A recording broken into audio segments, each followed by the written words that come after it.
Seringkali ketamakan membuatmu buta.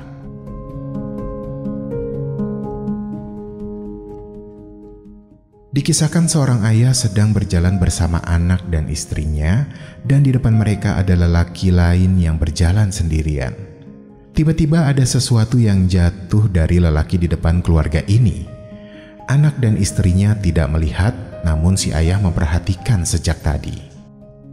Setelah dekat dengan barang yang jatuh, si ayah itu segera mengambilnya. Ternyata barang itu adalah kalung emas. Putrinya bertanya, "Apa itu, ayah?" "Bukan apa-apa, teruslah berjalan," jawab si ayah. Sesampainya di rumah, ia segera menyimpan kalung ini dan beranjak tidur. Pagi-pagi sekali ia sudah terbangun dan pikirannya tak bisa lepas dari kalung yang ia pungut semalam. Ia pun pergi ke tempat kerjanya dengan wajah bimbang. Sesampainya di kantor, sahabatnya melihat gelagat aneh dari lelaki ini. Sahabat itu bertanya, "Ada apa denganmu? Kenapa wajahmu tampak gelisah?" Akhirnya lelaki itu menceritakan apa yang terjadi semalam kepada sahabatnya. "Semalam aku menemukan kalung emas dan aku terus memikirkannya," kata lelaki itu. Sahabatnya menjawab, "Jika engkau menemukannya, maka itu milikmu. Tapi kalung itu jatuh dari orang di depanku, dan aku tidak memberitahunya," jawabnya.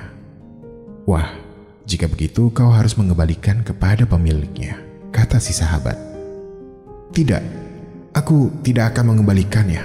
Ini milikku," jawab lelaki itu membentak. Ia ingin segera menjual kalung emas itu, tapi hati kecilnya selalu memberontak dan menyalahkannya.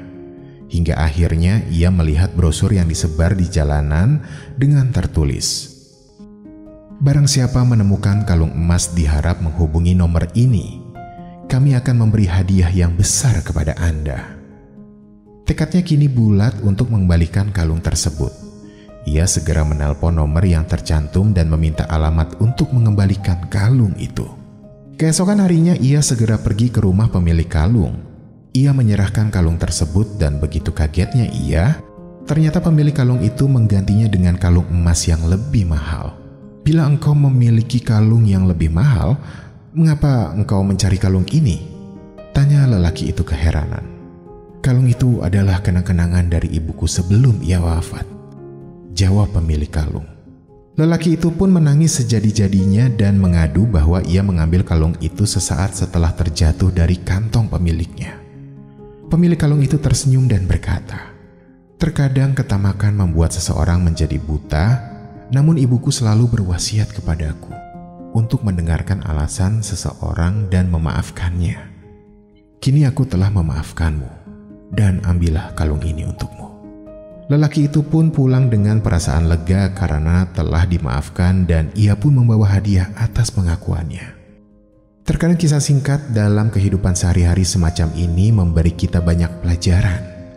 Yang pertama, seringkali ketamakan membuat seseorang menjadi buta dan tak peduli. Sayyidina Ali bin Abi Thalib pernah berpesan, orang yang tamak itu terbelenggu oleh kehinaan. Yang kedua, kita tidak pernah tahu betapa berharga nilai sesuatu bagi seseorang, karena jangan pernah merampas hak orang lain walau seremeh apapun. Yang ketiga, selalu ada jalan untuk kembali. Sebesar apapun kesalahan Anda, selalu ada jalan untuk memohon maaf kepada manusia dan memohon ampunan kepada Allah. Bukankah Allah Subhanahu wa Ta'ala berfirman mengabadikan perkataan dari Nabi Yakub alaihissalam? Dia, Yakub berkata, "Aku akan memohonkan ampunan bagimu kepada Tuhanku.